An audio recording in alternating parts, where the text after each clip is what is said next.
Vamos para a parte 2 da obra Como se escreve a história do nosso amigo Paul Veyne, a compreensão, né? Página 51 da edição da UNB. A história narra, a história compreende a trama, ela só explica como compreensão. Então, explicar em história é compreender. Por quê? Porque a história não tem leis. Né? A história não é uma ciência, ela não é nomotética, ela não tem leis. Ela não tem, consequentemente, uma teoria geral. A gente tem uma compreensão terrena, sublunar, como ele diz. A gente tenta compreender as tramas humanas e os seus resultados, dialogando com outros conhecimentos. Se eu quero fazer história das doenças, eu vou dialogar com os conhecimentos da área da saúde. Se eu quero fazer história ambiental, eu vou dialogar com as ciências ambientais. Se eu quero fazer uma história econômica, lá vou eu conversar com a economia. Quer dizer, a gente não tem uma teoria geral, a gente não tem um método geral, né? A gente constrói a partir das nossas perguntas e das nossas fontes.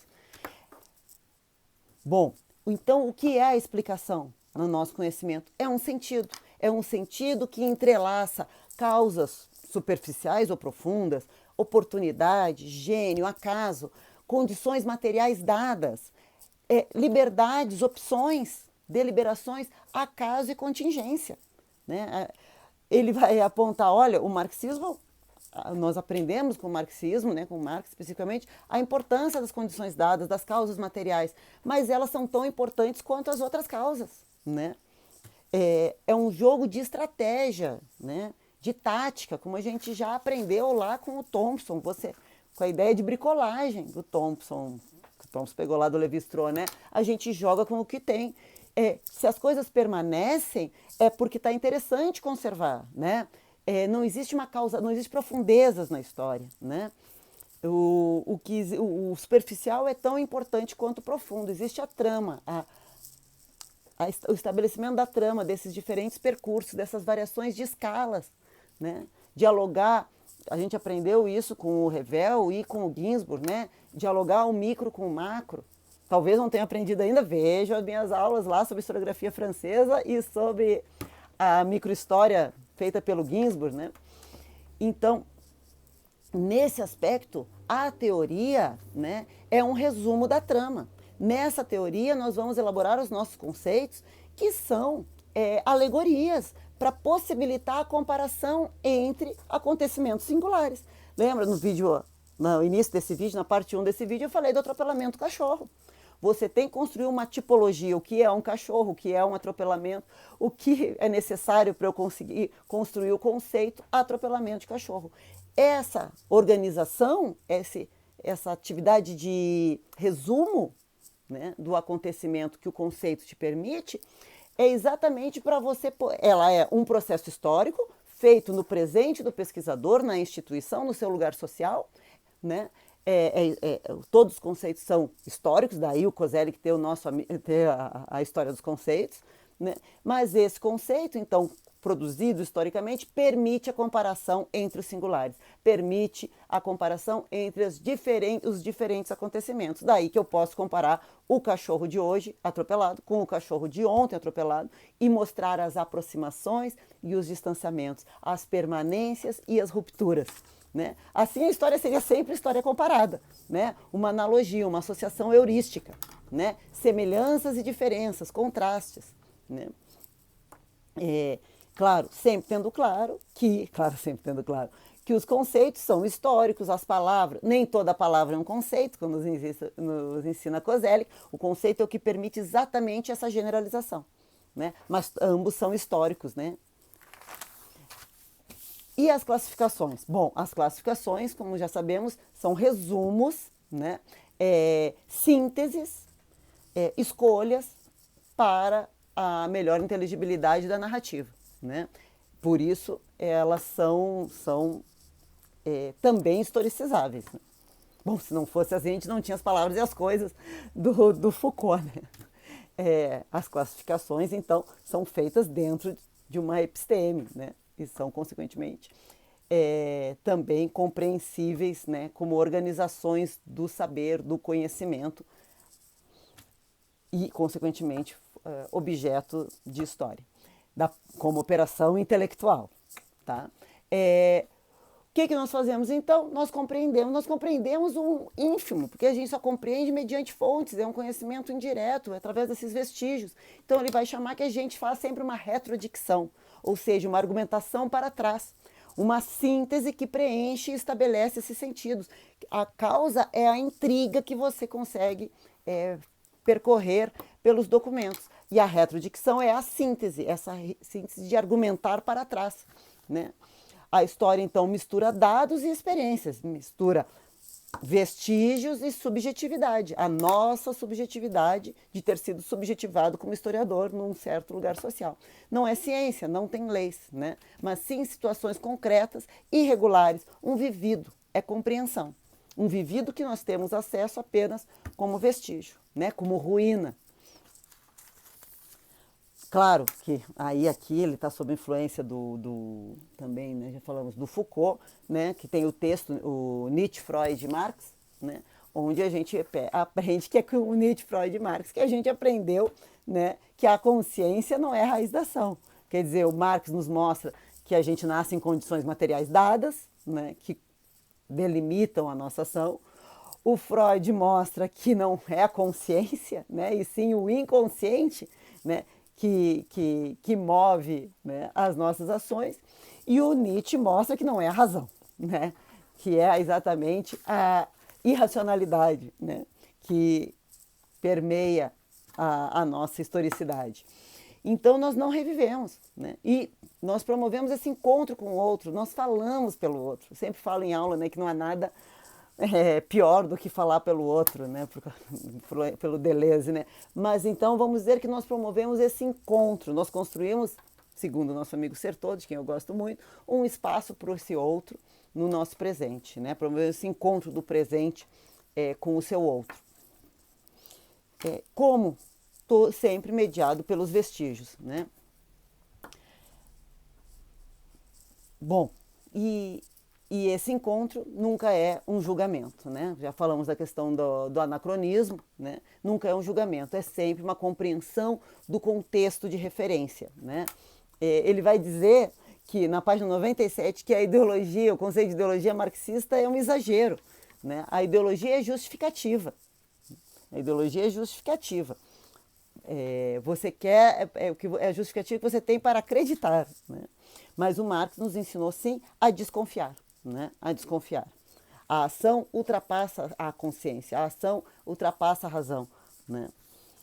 Outro conceito que ele vai criticar, outra questão dos análises, é o conceito de mentalidades nesse momento, né, na parte 2. Mentalidades, ele vai dizer que a gente precisa resistir à tentação, porque a mentalidades acaba criando um hábito generalizante. Né? Se você já assistiu às minhas videoaulas, quando eu estou apontando a autocrítica da terceira geração dos análises, eu falo exatamente disso. Né? O conceito de mentalidades ele é uma generalização, né? E, consequentemente, ele apaga a diversidade humana, né? E a criatividade e a diferença. Né? Então, mentalidades é um conceito que nós temos que resistir ao canto da sereia, por causa disso, porque ele acaba sendo muito generalizante. Vamos rapidamente para a parte 3. Vou fazer as duas partes que eu dei menos atenção, assim, que eu fiz um resumo mais exagerado num vídeo só, que é o progresso da história. Progresso da história enquanto ampliação do nosso questionário, enquanto não progresso como evolução, mas sim como um conhecimento que está sempre aberto, sempre se modificando, porque é sempre feito a partir de um presente, de um lugar social. Né? Então, ele vai dizer que o questionário do historiador está sempre se ampliando. Né? Em que sentido o questionário? Né?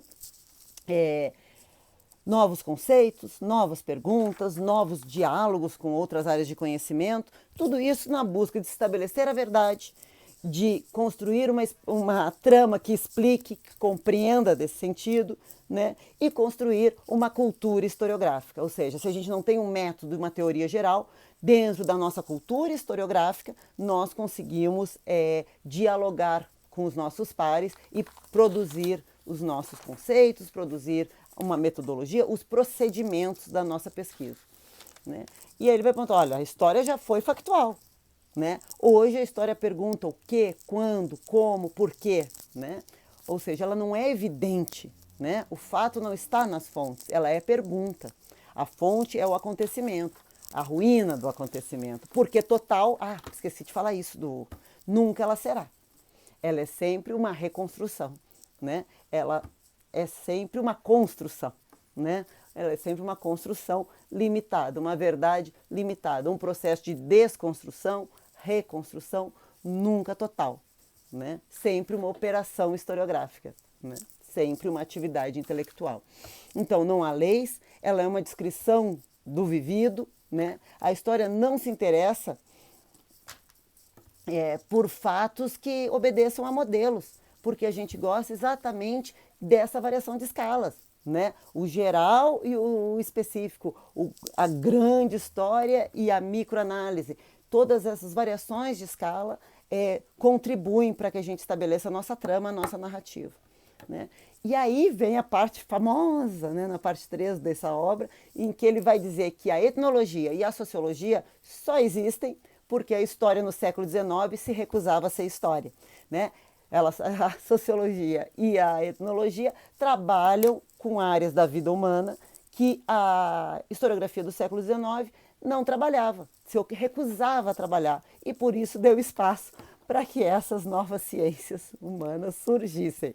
É algo bem imperialista, típico dos historiadores, né, franceses.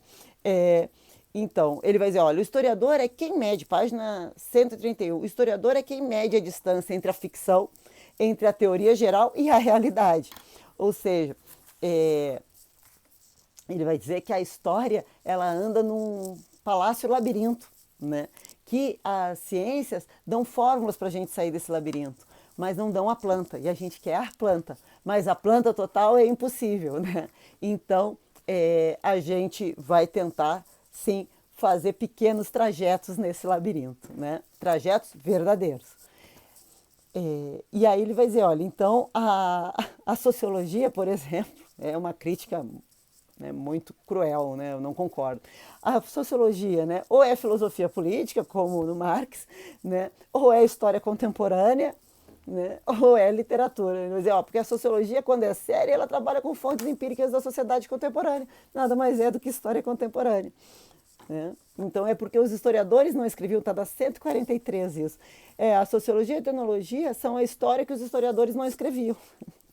Né? E vai apontar como exemplo disso o Weber, né? Que nós sabemos que era formado em história, mas criou a sociologia compreensiva exatamente para poder pesquisar o que queria, porque não era assunto de história, né? Na virada do século XIX e XX, estruturas agrárias, né? Na Roma antiga, não é à toa que que o Veyne é um historiador da história antiga, principalmente romana, né? E a cultura, né? Na questão da ética protestante. Quer dizer, ele criou a sociologia para poder pesquisar temas que, para o nosso amigo Paul Veyne, são história.